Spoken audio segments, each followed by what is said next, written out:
So we're moving on now to the second presentation of the afternoon, and I will invite Gabriela Sanchez to the floor. Gabriela is with the Migrant Smuggling Observatory, the Migration Policy Center at the European University Institute. She is a socio-cultural anthropologist by training, but as with many of us, have actually moved beyond that and working in interdisciplinary ways. Her research focuses on illicit and criminalized forms of labor, and she is the author of the book Human Smuggling and Border Crossings, amongst others. This was a finalist in the International Association for the Study of Organized Crimes 2015 Book of the Year. Gabriela is going to talk to us about dismantling smuggling, what the narrative surrounding smugglers hide, and why it matters. Thank you, Gabriela. Thank you so much. I'm going to try to get myself here kind of organized. Thank you so much for the kind introduction. Betsy was just talking about ego, and I was listening to that bio. I was like, oh shit. So I'm at once again, my name is Gabriela Sanchez, and also when you were reading that bio, I thought of the name, the Migrant Smuggling Observatory, which sounds very panoptic. And I have to tell you that I insisted, no, we cannot call it observatory. Why don't we talk about a mobility observatory? No, the EU would really like to hear about a migrant smuggling observatory. So I tried, I pushed, and at the end, my directors claimed the name, but I haven't given them the text for the website, so please don't record that. So once again, thank you so much for being here today and for the invitation. It's really a pleasure. So thank you to Mina and to David for putting up with my inability to send a decent email or to reply to an email in a decent. Well, I was very decent in the emails, I think, but he was not very well in how I replied to the content. Anyway, when I love being here in the presentations, and I'm actually going to start drawing from something that Vanessa was talking about earlier. When I was coming from, when I took the train late last night, I had been stranded at the airport for about 8 hours, so I was all disoriented. And here in Malmo, the passport control personnel got on the car where we were, and I wasn't ready for that. I'm a Mexican migrant to the United States. I lived most of my life along the U.S.-Mexico border, so I have that script memorized. I know how it is to cross the border, what you're supposed to tell the CBP agents, how you're supposed to react, how you're supposed to interact with them. I didn't have a script last night, and I panicked. Because they, of course, I'm a foreigner. I can be interpreted, I can be read that way. So I remember how they kept asking me, your passport. It's like, my passport, where's my passport? What did I do to the passport? And then, of course, now I'm an American citizen, so they see the cover. He did not even open it. But by then I had already, again, gone through that process or that moment of becoming, having to relearn, having to find myself so illiterate, when it came to that script. And I think that is one of the processes of the experiences that are so connected with being along the border, or experiencing borders that, again, is no longer related to the geographic or the geopolitical space, but it's so much part of our everyday lives.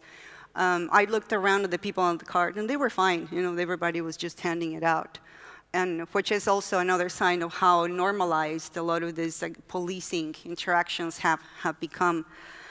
I also love the fact that, and I already mentioned that you spoke about Jose Antonio during the presentation that we listened to in the morning about the people who are, this was the case actually that was mentioned this morning regarding a young man who had been shot by Border Patrol.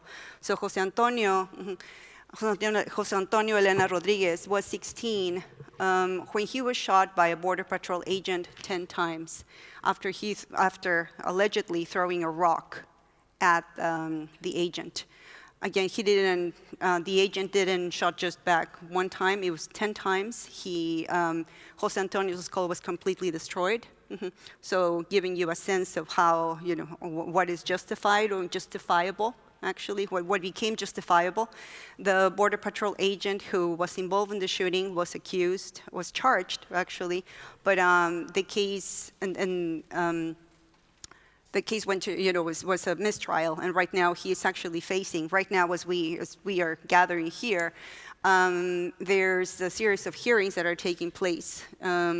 The family of Jose Antonio has complained about the fact that because he's not there to defend himself, there's really not much that he can say. But the entire argument of the defense has surrounded this notion that he was a migrant smuggler. So I think that's why I also wanted to, I think it was the perfect introduction, so thank you so much, to talk about one of the personas, one of the characters that has become ubiquitous in the way we talk about smuggling, not only in the American context, but also in Europe. Smugglers are everywhere. We hear about them all the time. And through a highly racialized and gendered discourse. I love this picture, don't you? This was actually from the Huffington Post. And again, we see this hyperbolic representations of African men. Like, I want to look like that. But that are, that they are in power, they are in control. Of course, they are also taking advantage of the migrants, and this is the dominant narrative, right? That they take advantage of migrants that are too naive, too vulnerable, too ignorant to exert any kind of reaction. We also see this. This is actually very typical. This was from Foreign Affairs, the American magazine. Also the title, "My Smuggler, My Savior." That is also very representative of another line of discourse that is very much associated with smugglers. Oh, the smugglers are saviors, but of course they are hidden, they are Muslim, they have dark skin. So that again keeps to perpetuate this idea of the other, a highly gendered and racialized notion of migrant. Of course, and this is part of what I was saying earlier, the narrative of the smuggler is not constrained to Europe, is ever present in Latin America and also in the American consciousness. Right now, we are dealing with the quote-unquote, crisis of that the caravan is generating. But this image was actually from Al Jazeera from about 3 years ago. This was this very sophisticated kind of report on, again, the migrant smuggler. But as you can see, we tend to see, again, the very same, or the representations that fall along the very similar lines. It's a male. You don't really see the face, but you can see the color of the skin. We're talking about, African, or in the case of Latin America, we talk about, Latin American men, racialized as Mexican in the context of the American political discourse. And these are also very common words that you see affiliated with migrant smuggling, the cartel. For the cartel and the smuggler, there's an unmovable bottom line. The migrants are merchandised to be profited for one, from one way or the other. So we see this very cohesive, discourse, very monolithic discourse. Once again, it's about race and gender to start with, and I really want to emphasize those two aspects. It's also about organized crime. They have to be connected with organized crime. Of course, the cartel, the drug trafficking organizations in the Latin American context are essential, right, to understand anything that is happening in the region. In Europe, it's primarily the terrorist threat. They are right there. They can come any of these days. They are coming on the boats. They are just right here. We just need to find a way to contain them. And of course, my favorite one, they have a business model. Don't you love that? Whenever we hear about smugglers, it's like we're going to bring down the business model. What the business model is and what it entails and how we are actually going to detain. Nobody talks about that, but we keep hearing about this business model that is going to be destroyed or thrown back. The fact that these claims are repeated constantly doesn't make them any truer. That is one thing that I really want to get across with this presentation. But also, and this is in a sense a critique of our, it's actually the lack of interdisciplinary dialogues that we have encountered when we talk about smuggling facilitation. Migration scholars have been really reluctant to talk about mobility-related crimes. We usually, when we talk, migration scholars primarily like to talk, about labor, citizenship practices, integration. And on the other hand, there's criminologists that are obsessed with, well, let's go down to the modus operandi and the structure of the networks. We really, can get there. That's the kind of the ultimate goal that is communicated through that. And crime migration has many times looked primarily at conditions in detention at the very essence of the criminalization of migration per se. But the criminalization of the crimes that are connected with mobility has pretty much been pushed to the side. So, and this is, in a sense, one of the reasons why this narrative has so much power. We really haven't stopped as scholars to challenge it, to counter it through any kind of evidence. Here, I'm also, I have to emphasize the fact that I am not, by what I'm going to share with you today, I am not saying that smugglers, are wonderful people, that we need to protect them or that, that they rock the world. But I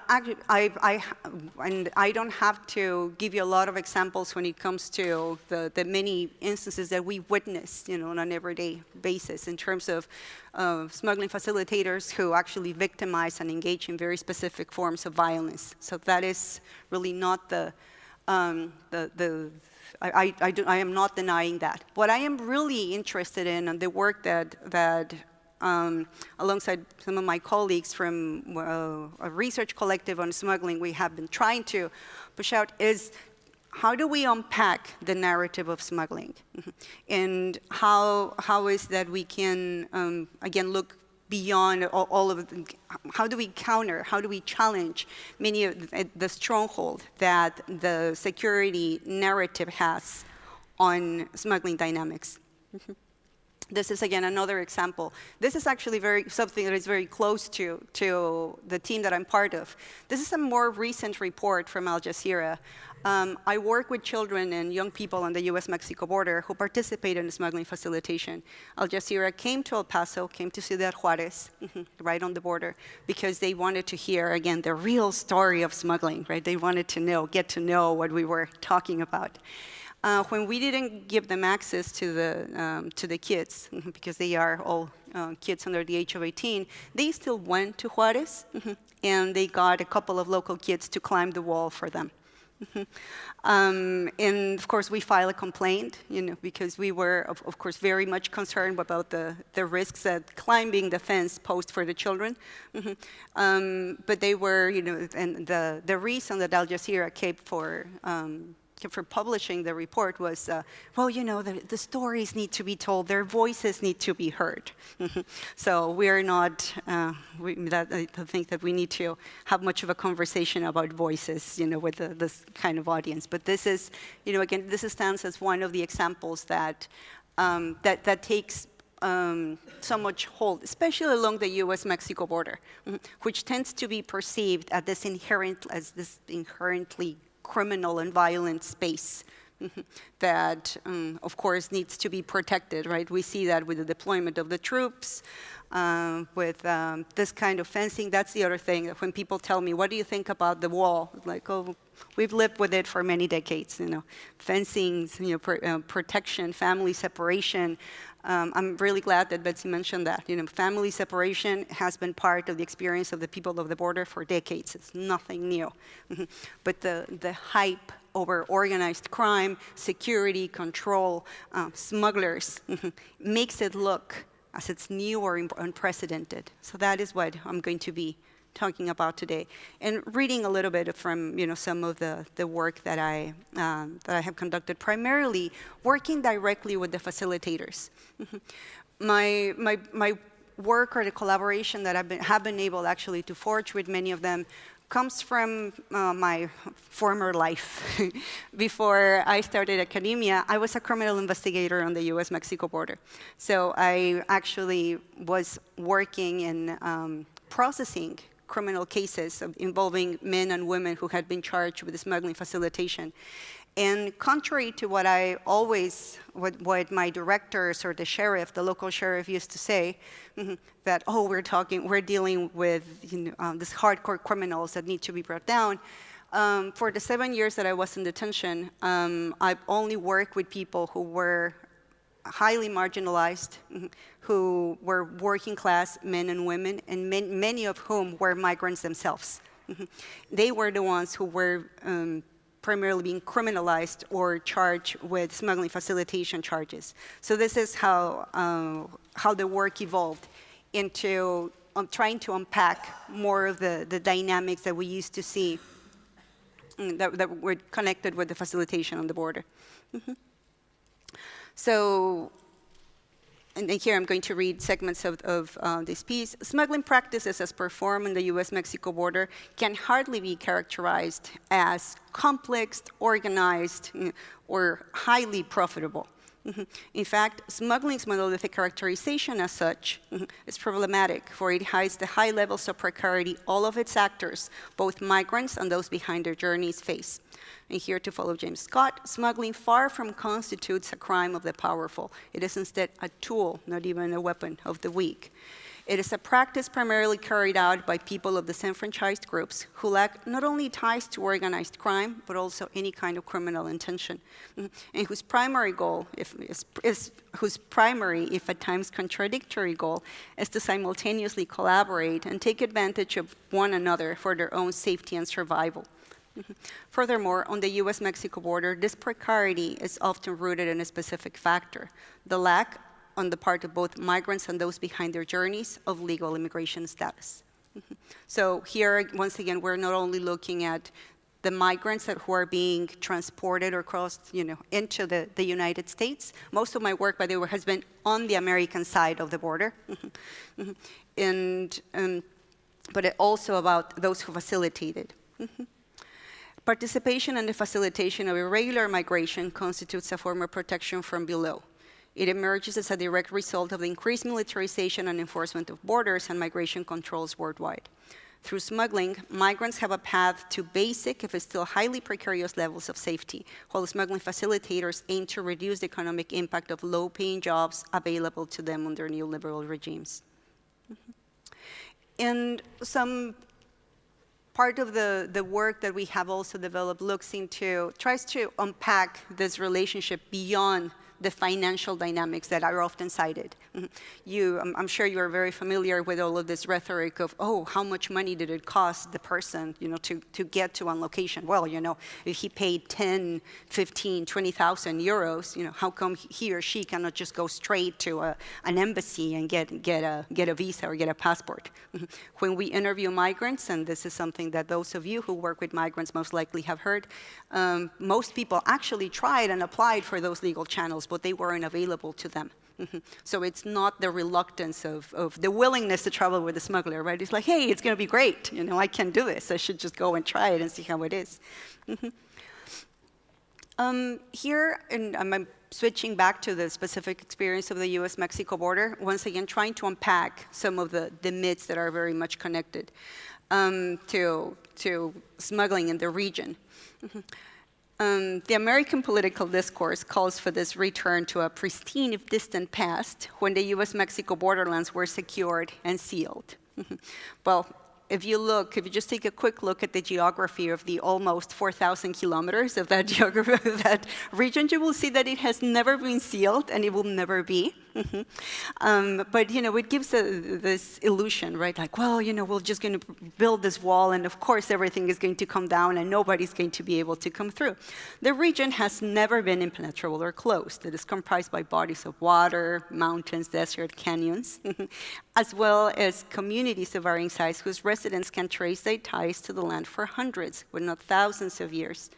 Rather than the region itself, it has been the very creation of the geopolitical divide between both countries and the establishment of certain goods, people, and services as legitimate or legal, or otherwise, what throughout history has led to the emergence of varying mechanisms seeking to control or to avoid these limitations or these restrictions. So what I'm trying to say here is that smuggling doesn't emerge in a vacuum. It is the result of precisely the imposition of these restrictions to the flow. Because many times they just say, well, if you get rid of the smugglers, everything is going to be fine, right? And again, we need to trace back and look at the history of the US-Mexico border, of the creation of that divide and what that has generated. And again, this discourse is not, as we see right here, no, that's another one. It's not neutral. It's again loaded with these images of representations of the smuggler as racialized and also racialized as Mexican. And you have probably also noticed that as part of the political discourse, the current president, whose last name I'm trying not to say, keeps saying, keeps using the word Mexican as a proxy for anybody from the region, right? It's not only the Mexican in itself, the Mexican body, but it embodies that sense of let me see what's the exact three terms that he used: drug dealers, criminals, and rapists. To designate what was an entire community, but again in a very racialized way. And the migrant smuggler along the U.S.-Mexico border has been, in fact, a constant. It's a constant. It has been part of the local tradition. We have stories. We grow up as migrants hearing stories about our relatives crossing with the smuggler along the US-Mexico border. The term that we usually use for them is coyote or coyote. That communicates this notion of being a trickster, having this kind of dual personality, somebody who can help you, but it's at the same time as somebody who can get you in a lot of trouble. So it's somebody that you need to be, concerned about.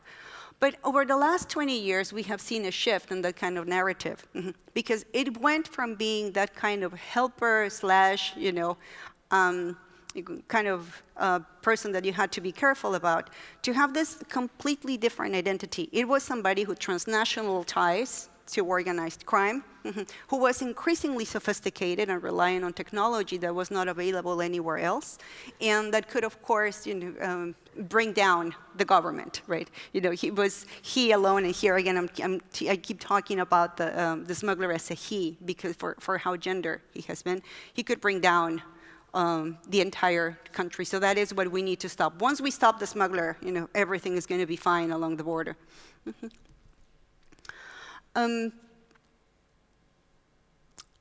But who are, I think, one of the, there are several questions that start to arise, or that I want to get to in this point.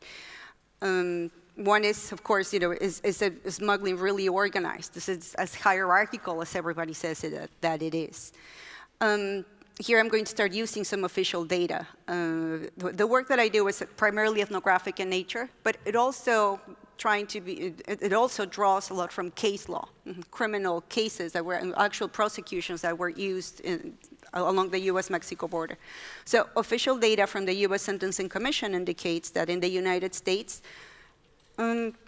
most people convicted for smuggling were found to work independently, to smuggle small groups of migrants, that is from 1 to 6 people, and to lack any ties to larger organizations or criminal groups. Furthermore, they also involve a highly specific demographic. Historically, the majority of smuggling convictions at the federal level involve people who reside in 5 jurisdictions, and all of them fall along the US-Mexico border. The US-Mexico border is also, within the United States, one of the poorest regions of the country. The 10 zip codes with the lowest income, per capita income, and with the highest poverty rates are located within these same districts. So that alone, if we're reading the statistics through using a class lens, you will see that most of the people who are most likely being convicted for smuggling facilitation are not wealthy. They are local residents from the border. Who lives along the border? Who is more likely to live along the border? Along the US-Mexico border, that is Mexican-American, the American citizens, and also migrants. When I say Mexican-American citizens, that is also something important to bring up. Because when we talk about smugglers, the perception is usually, well, they operate from overseas. They are away from everybody else. They cannot be American, right? 60% of the people who are prosecuted for smuggling in the United States are US citizens. And that number has pretty much doubled during the last 20 years alone. So that already gives you a sense of who are, again, these transnational networks, that need to be contained. I can talk about smuggling forever, so how am I ready to time? I'm sorry. 10 minutes? Oh, great. So one of the points that I really want to talk about, because this is something that gets hidden in the narrative, is gender. And let me give you the exact, and I think I have it right here. Where's the one that when we talk about women? Who are the, So the US Sentencing Commission has started to keep track of smuggling convictions starting actually in the mid-90s. Then they stopped in 2000 and they started once again in 2010. What we see in terms of, if you compare those two periods of time, you will realize that the majority of smuggling facilitators are men. Back in the 1990s, there were about 68% of those, 78% of those who were prosecuted. But that alone, again, using a gender lens, reveals that about anywhere between 22 and 27% of those who are prosecuted for smuggling are women. What do women do in smuggling? Because many times there's, again, this lens of looking at smuggling only as a male activity hides processes of care, support, and what,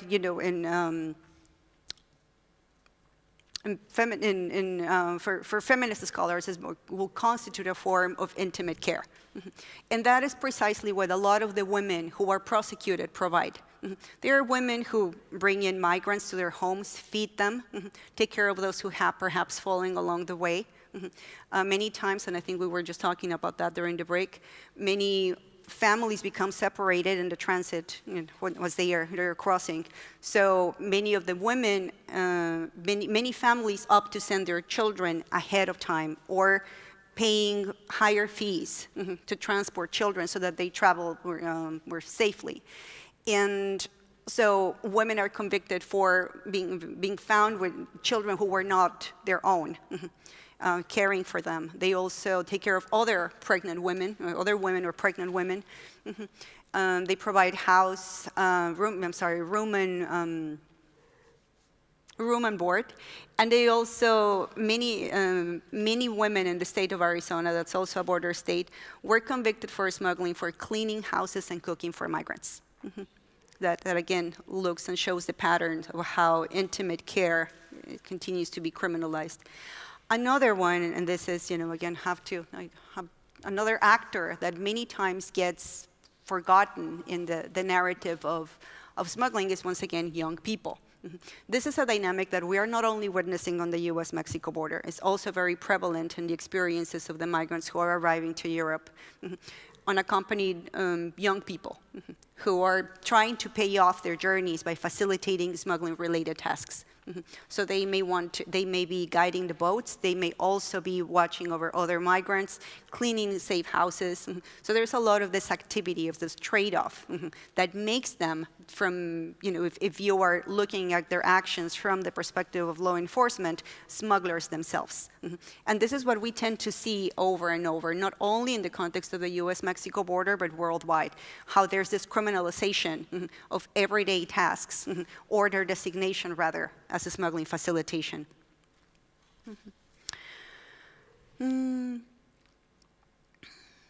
What else did I want to talk about in terms of, and I'll be happy to talk about some of the larger dynamics, but one of the, I think I'll move to the part where we talk about, because this is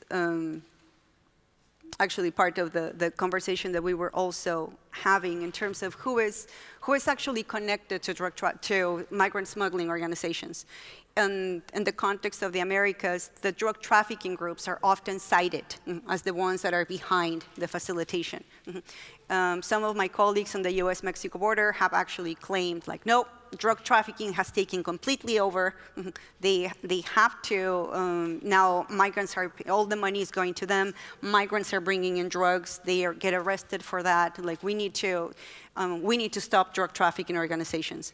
And I think many times we forget that also those who facilitate drug trafficking activity are also members of these communities that have also historically experienced discrimination and marginalization as a result of being Mexican American or being seen or perceived as foreigners. But what we have actually been able to witness and document on the US-Mexico border is the fact that, yes, of course there's going to be a level of interaction. We are talking about a border. We are talking about a border that is transited by multiple actors. And wouldn't you want to know who's working right next to you in the same region at the same time? You have to. So there's actually a high level of communication among the groups. They talk, they call each other, they go to church. There's actually a lot of romantic interaction that takes place among people from different groups. However, that doesn't mean that they are structurally connected. In fact, there's really not a need for them to do so.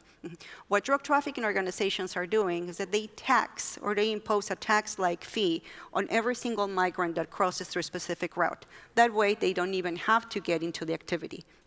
But again, in the rhetoric of security, it's easier to bring everything together. And this is something that, again, we also tend to see in the European context when we hear that perhaps migrant smugglers are also bringing terrorists, or that, who knows, right? One day, somebody's going to come with the groups.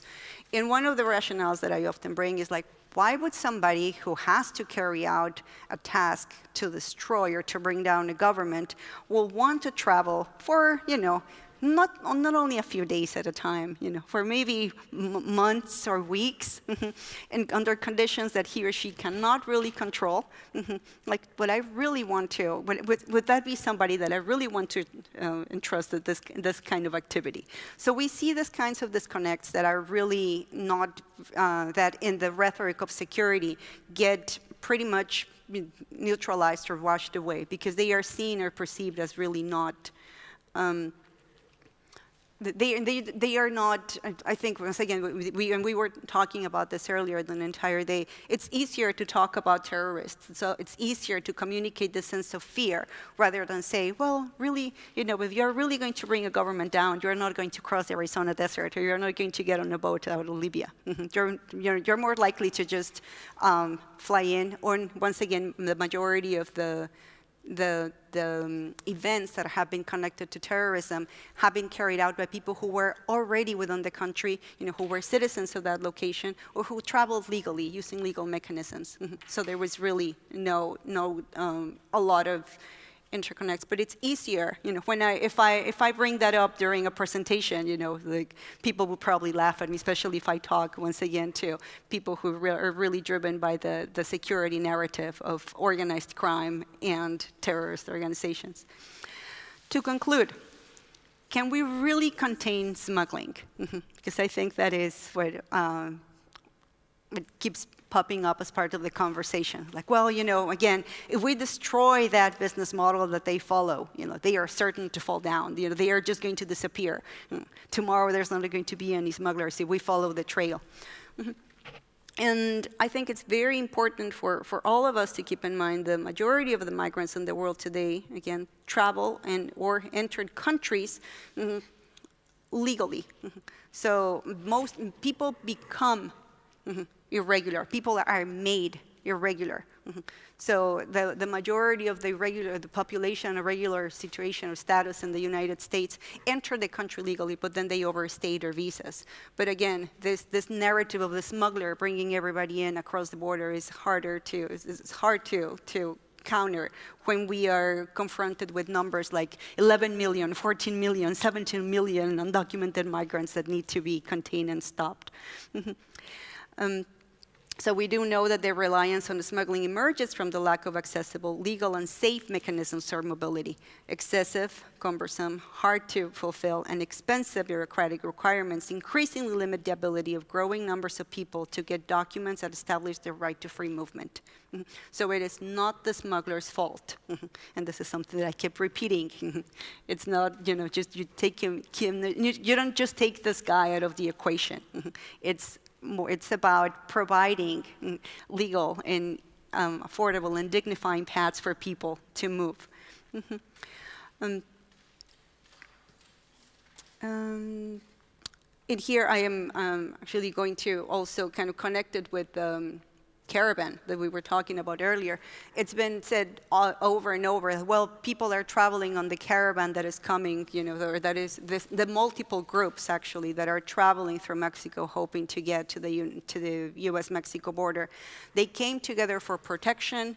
This really took away, this takes away the need for smugglers. And this is something that keeps being brought up in some of the media coverage. And what I'm actually trying to finish a piece on that. Smugglers have no reason to exist when those who otherwise would rely on their services have access to or are provided with open, legal, and safe paths for mobility. So the caravan, once again, was effective at showing that coming together, being able to travel through spaces in mass was really displacing the need for any kind of support or assistance. However, this is not sustainable in the long run. And I think part of what we're witnessing with the caravan this week, the fact that the groups have splintered, as part of the larger strategy of the Mexican government of holding people at specific locations or not providing transportation for them, it's already sending, again, groups of people into different directions. So coming together would be a good counter method, when it will come to stop the role of the smuggler if we wanted to need it. But the very separation and the very splintering of the groups shows the constant need for the guide, the companionship, and the support of a smuggling facilitator. So unless governments, unless states provide, again, this safe and legal mechanisms for people to cross, the smuggler facilitator or his persona, male or female, of multiple ages, will continue to exist. And I'll stop right there. Thank you.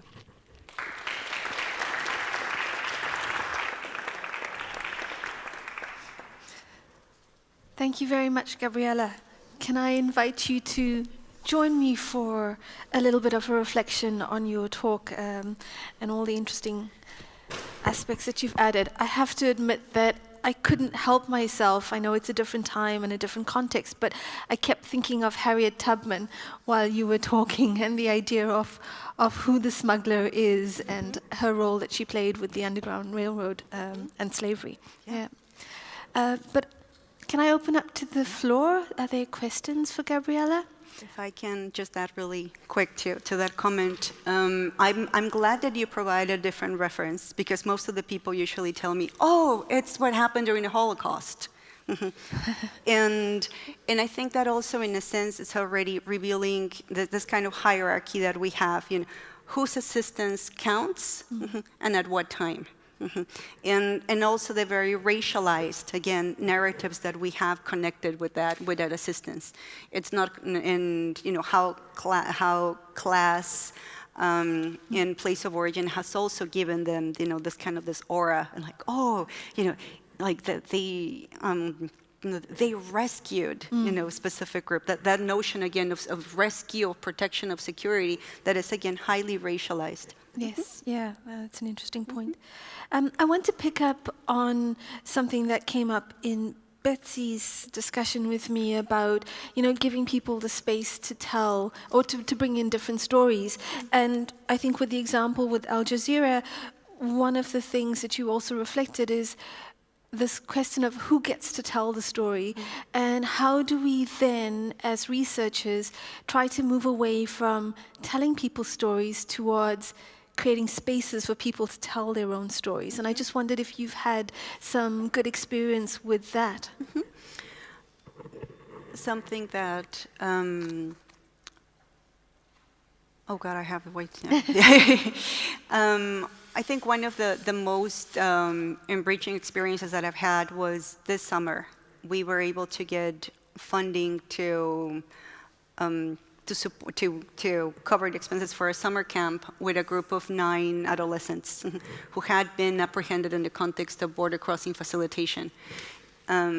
It was, we labeled it as a summer camp because if you tell a 14, 15, 17-year-old that he's going to go study research methods for 3 weeks, he's most likely just going to be like, I really don't want to do that during the summer.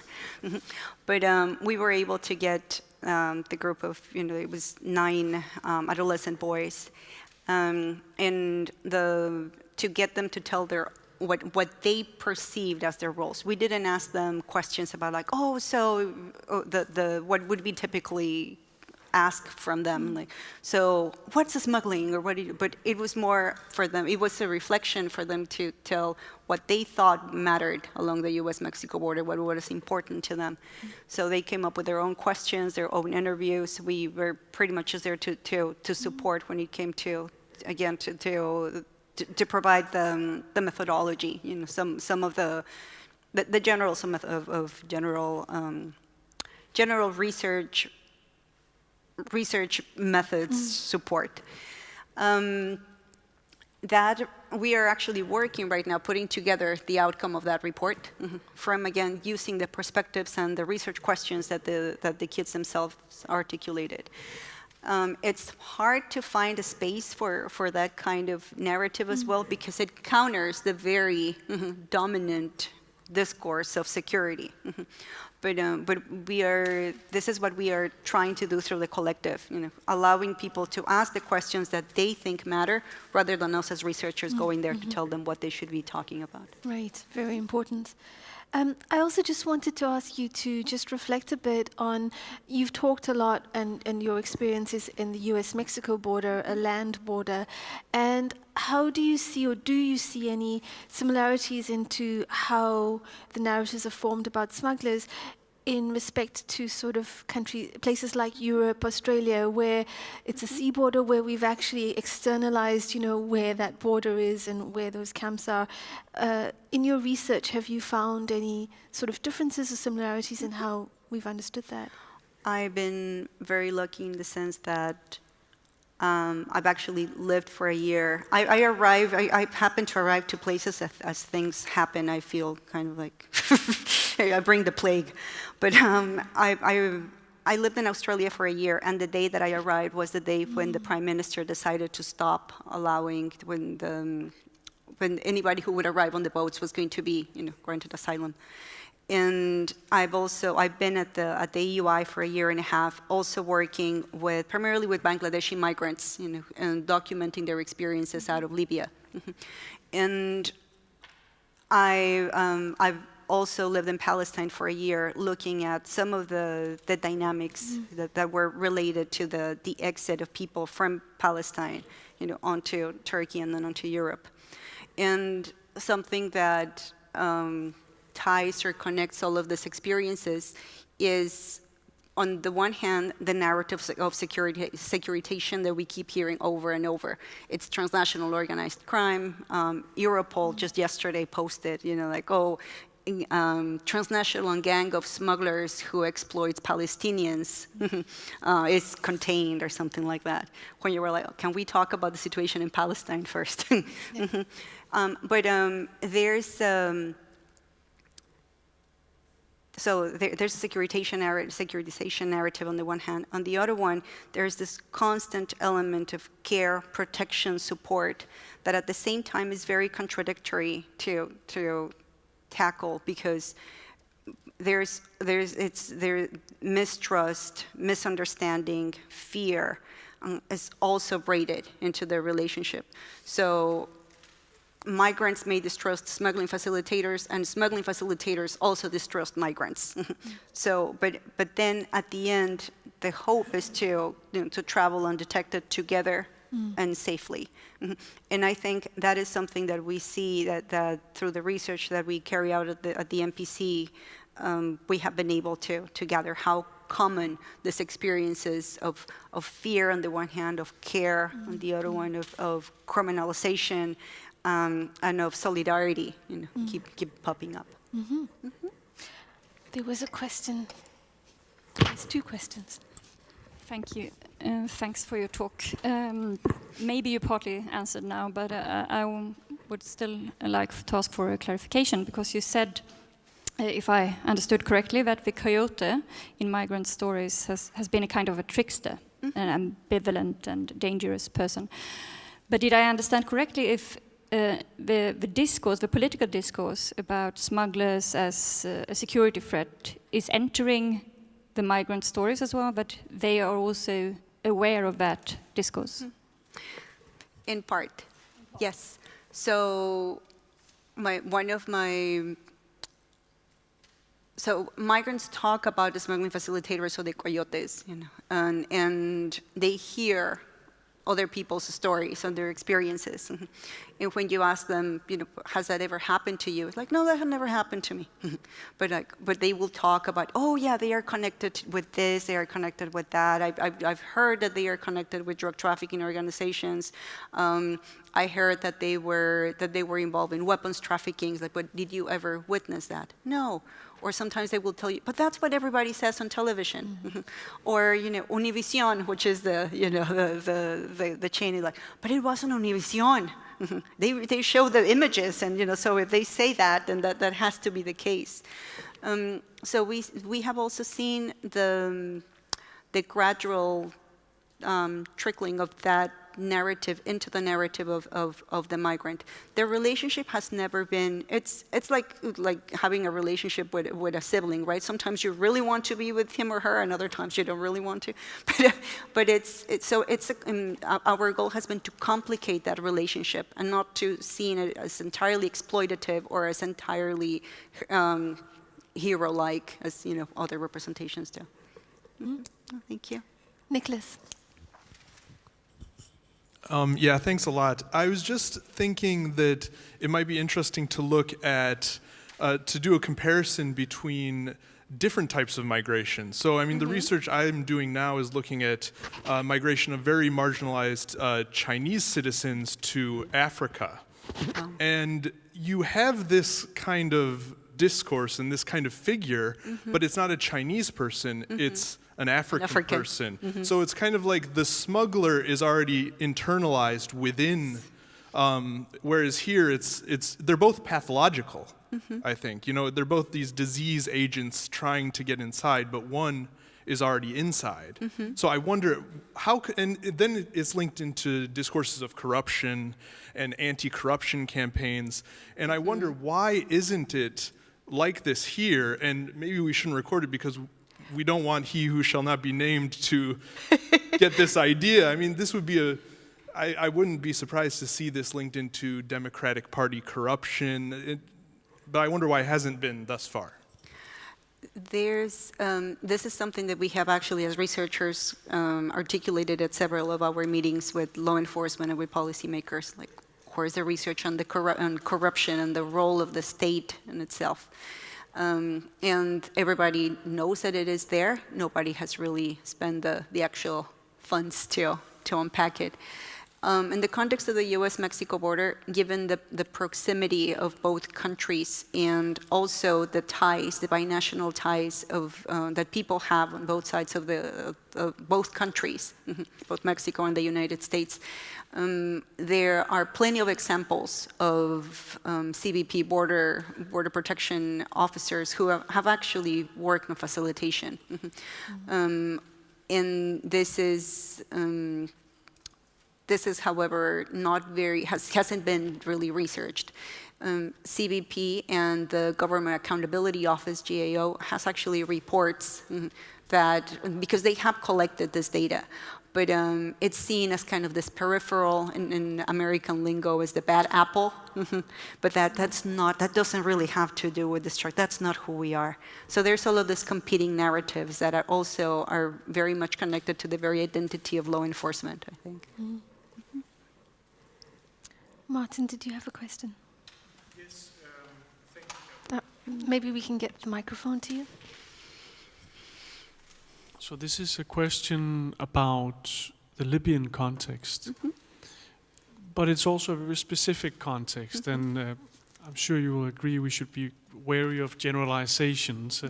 But so in the summer there was a UN report out basically saying different things. About 30% of migrants in Libya are exposed to different kinds of slave trade.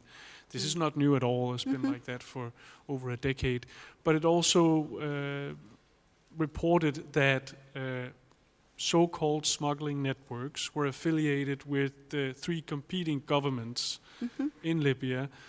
And some of these networks were also affiliated with militias doing border control, purportedly for Italy, or it's really unclear where those funds come from. And so it's a very specific context, of course, but I wonder if you could give your thoughts on that messy situation. And I'm thinking specifically in terms of the categories we use to describe this concept. Who's a smuggler? What is a border guard? Etc. It's part of the conversation that we were having, right? That there's no one smuggler. And the category itself is so subjective. So it's fiction. It's a fiction, but it's a perfect fiction, right? Because it suits everything that the state really needs to attack. Like, oh, corruption. Oh no, it's a smuggler. Or right now we're all of this. The levels of attention. I don't want to necessarily call it hysteria. Related to Libya. Everybody's obsessed with Libya. Everything in the European case, everything comes from Libya. But a couple of things. One, I see a lot of similarities when it comes to the narrative of the drug trafficking organizations and the militia, and how parallel they are in the terms of, they are constructed in virtually the same way. They have contacts, they have connections to both smuggling organizations, but also to the state. And that is the dominant narrative. We were at the EUI, our colleagues from the Middle Eastern Directions program were actually carrying out research around the time when that CNN video came out showing the slave markets. Here I've used that term very, the CNN, I think, took really created this hyper visibility of a practice in a situation that was really not very reflective of what happens on the ground. But again, all of that fixation with modern-day slavery, is very easy to communicate, especially because it's so prepackaged. But one of the findings from that specific project was the fact, and this is something that we see actually throughout not only the Libyan case, but throughout Africa and in Asia, people in Libya really didn't even have a word for slavery. There's really not, in a lot of the countries where the EU is involved in countering smuggling is not even a criminal offense. It's the facilitation of mobility for other people. It really doesn't involve, it's not seen as a criminal activity. I'm just supporting the mobility of others. It's really not a crime. But and so I think it's in a lot of these videos or all of this coverage when we see. And I think that somebody was talking about this, the development porn. We see this migration porn, the smuggling porn, the safe houses, the detention centers, in the scores of young African men that are already very communicating a very specific message, and this is what Betsy was talking about earlier again, the fear over, look at this hordes trying to come to us. They need to be contained. But going back, to the question, we see that similarity being repeated, at the global level, and it's a very prepackaged narrative that really is not addressing any of the issues that are connected with smuggling or with trafficking, but again, complicated them more, but making them easier to digest for European and American audiences, really. Okay, if there are no other questions, then shall we say thank you to Gabriela again? No, thank you.